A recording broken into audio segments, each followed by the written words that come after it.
Okay, good morning everyone. So today we, as well as the cricket season finally kicking off, we've got the hobnob, which has, I don't know why it's been overlooked for so long. I can only apologise. It's almost a perfect little breakfast of a biscuit. Really. It's almost like eating porridge. Anyway, marvellous stuff. We're going to be looking at inverse functions today, which is easy in a way, but can fry your mind if you get a little bit wrong. So what I want you to remember as we go through this, you're about to see a little image that shows this, is inverse functions is about doing the opposite thing, getting back to where you came from. And when you make a graph of it, you will get the reflected graph in the line y equals x. So have a little look at this. Great. Now, before we go any further, it would be awesome if you could copy this down. And as you do, you'll need to pause it, but I'll just say one or two things first. So, saying these are the inverses of each other, if you put something into there and you get to there, if you put the same number, put that result into that, you get back to there. That's what we're saying. They're going to produce graphs that reflect in the line y equals x. Remember, that's the diagonal line, isn't it, going up, where as x, where the value of x is always the same as the value of y. You know all of that. The domain of one function is the range of the other. The range of the other is the domain of that. Now, that might be a little bit confusing at first to think about. What do we mean by the domain? By domain, we mean all the values of x that we're allowed to put into the function in the first place. And the range is all the values we can get out. Now, sometimes that might be all the real numbers that exist. Or if square roots are involved and stuff, it can start knocking out all your negative numbers or certain numbers that line up towards it. Anyway, we'll do an example and then we'll come back to explain that again. So here's our question. And when you're looking at a question like this, you don't necessarily always have to do the first bit first when you're in an exam situation. And this is one where I probably wouldn't. You may be a bit confused by what the range is going to be when you first look at this function. Just thinking about it is trickier without a sketch. And if you look at the end, it's asking you to sketch both the function and its inverse. And part B is finding the function, the inverse, and stating that one's domain and range. And I think if we find the inverse and sketch both of them first, then we'll be able to do the stating the range there and the domain and range there. Why is it not asking us the domain, by the way? Because this part here is the domain of our function. So whenever you state a function, you should put the domain down in the first place. So this bit here means the number's got to be any of the real numbers, but also x has got to be larger than or equal to 2. And when you do real numbers, if you're writing this yourself, you don't have to do this fancy bit with the r. It's a capital R will suffice. Right, so first thing to do, we're going to do the inverse. So see if you can do that before I do it. If you're not sure, then always let y equal your function at the beginning. And we did this you would have done this at GCSE, rearranging a formula to find an inverse function. So first thing to do is to square. So if we square both sides, we get y squared is x minus 2, and then we're just adding 2 to both sides, and we get y squared plus 2 equals x. And now we've got it in that form. This is our inverse function, and all we have to do is change that back to an x. So we can then say, therefore, our inverse function of x is x squared plus 2. So the reverse of taking 2 and then square rooting your result of that is to square it, and then add 2. And the next thing we're going to do is we are going to sketch both of those. Now before you even get too concerned about the whole thing, think, I could put this in the calculator to make sure I don't go wrong at all. So we are looking at our, in this form, so get it into the, oh, I need to delete these, don't I? Oh, that's annoying. Actually, I don't need to delete them, I just need to write them in instead. So my second function, x squared plus 2, if I go back, easy for me to say, how do I get out of that? Oh, right, up we go. And then instead of that, on the first one, it was root x take 2. And now there was something said at the very beginning about they always reflect in y equals x. So if we put y equals x in there as well, and then draw all 3 of those, you see we get that. Now it doesn't look totally, this isn't going at 45 degrees just because these are slightly more hunched together. So you can mess around with the V window settings to get the axes better if you like, but this basically tells me what I want to know. Now I'm just really looking at this bit because I know I've been told that my domain is my domain was x is bigger than or equal to 2, which is y, and you can see why they said that when we look at the graph going on here. So x squared plus 2 is this one here, but we're only interested in the bit that's reflecting that, so we're not going to be using that, but it gives you a really good idea of what's going on. So if we sketch that next, and what's important when you sketch it is that you have any intersections of the axes shown on. So we've got the root of x minus 2, that started there, didn't it? And x squared started there, and then the straight line going up through here was y equals x, which I'm just going to put on. They haven't asked for it, but there's no harm in putting it on. You can dot it if you like. And then one of these is basically doing that, the other one is doing that. So if I write function x there and f minus 1 x there, you get the idea. Now, as far as the domain is concerned of this first one, we know it's got to be bigger, that x has got to be bigger than 2. The range that it's putting out, well, it's gradually getting bigger and bigger and bigger, isn't it? Now, the amount that it's getting bigger at is getting smaller all the time, but it is still getting bigger all the time. So the range of this function is going to be x is actually it's the range is just bigger, isn't it? It's not x, it's your y value. You can write it as y if you like, or you can write function x is greater than 0, because that's what it's bigger than. So that's the range of that part. Now the domain and range of this, well, what values are we allowed to put in?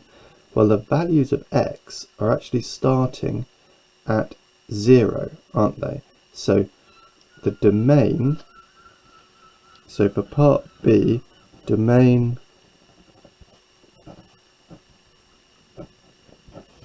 of my inverse function is going to be greater than 0, which is what the range was, which was what this bit here, where we say the domain of one is the range of the other and the range of one is the domain of the other. So now that we've got both, actually I could just look up here and say I have the domain, that'll be my range. And indeed, if I look here, you can see that my y values are 2 and bigger. So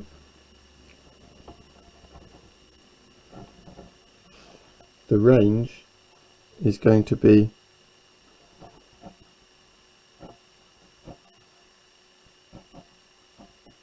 bigger than and equal to 2 as well. And I should also have put down for both of these that we're talking about the all the real numbers on that, and for this one it's the, because the domain is the values going in, isn't it, and what you're getting out is actually your y values, so that's what we get there. Okay, right, one more example coming. Right, here's our second example. So the first part, have a little go and see if you can find the inverse function first of all. Pause video and all that malarkey. Start off by letting y equal function of x, so y is equal to x squared take 3, add 3 to both sides gives you y plus 3 equals x squared, square root everything gives you the root of y plus 3 equals x. This is a bit like the reverse of what we did on the last one, which means I can therefore say that my inverse function is going to be the root of x plus 3. Then let's have a little look at it. Then says sketch this one and state its domain, but we may as well sketch both of them whilst you're at it, because it's one good way to check you've done the right thing, because if it's not a reflection in y equals x, then that's an issue. So if we just go back to where we were before, I can leave that y equals x there, put the first one in as x squared take 3, and the second one as root x add 3. Draw that, and it's giving us, now the bits we're interested in are right in here, so actually I'm going to go in and change my window a bit here and say that what I really want is x from, I like to just have a tiny bit of negative on that, from -1 up to, let's just go to about, actually if we go to 10, because that's the longer axis, you get it closer to being a square. Oh, hang on, sorry. If we go -1 there, but if instead of going up to 10 we go up to just 6 or something like that, then when we draw that, yeah, that's closer, isn't it? So this is what we've got. So we're in a different part of the curves here. So this is our sketch. Right, now I did pause the video and went back and just changed the things again, because actually we do need it from -3, because that's where the red one's, and also because x squared minus 3, if x is bigger than or equal to 0, actually starts at -3, so that's the crucial point. The crucial point is it's saying if we start from 0, then we've got to take our values from there. So everything below on that blue line we can ignore, and then that's going to be reflected in the x-axis, which means we'll start there, which is what the calculator's done for us anyway, because we don't get negative roots. Right, anyway, so let's plot that now.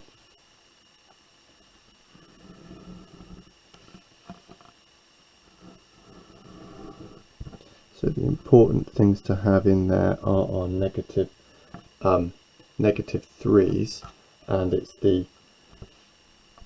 this one here that we are, and it's doing something like that.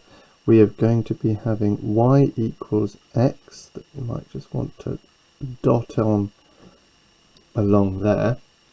So that's the one that we're using, and the original is doing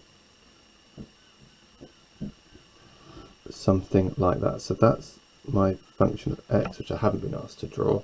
The bit that's important to have on there is that one. And we need to state its domain. So the domain is the values that we put in, isn't it? Which is the same as the range of the original function. So the range of the original function, it's getting bigger and bigger and bigger, isn't it? From -3. So the range of the original function is what's going in here. So it's everything. It's easier to see on here, isn't it? Starts at -3 and just gets bigger. So the domain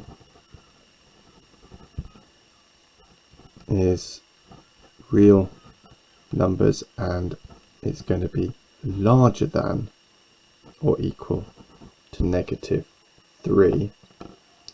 And that's part B done. So there was part A, that's part B, and with the sketch.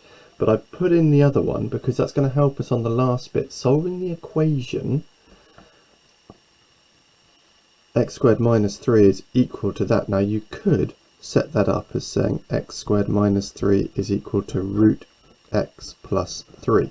But when you square both sides to get rid of that, you're suddenly dealing with a quadratic equation, which is hard to go through. And although you can check your answers on that, you're going to get more answers than you want, because you only want this one answer here. Now, do you notice something about that?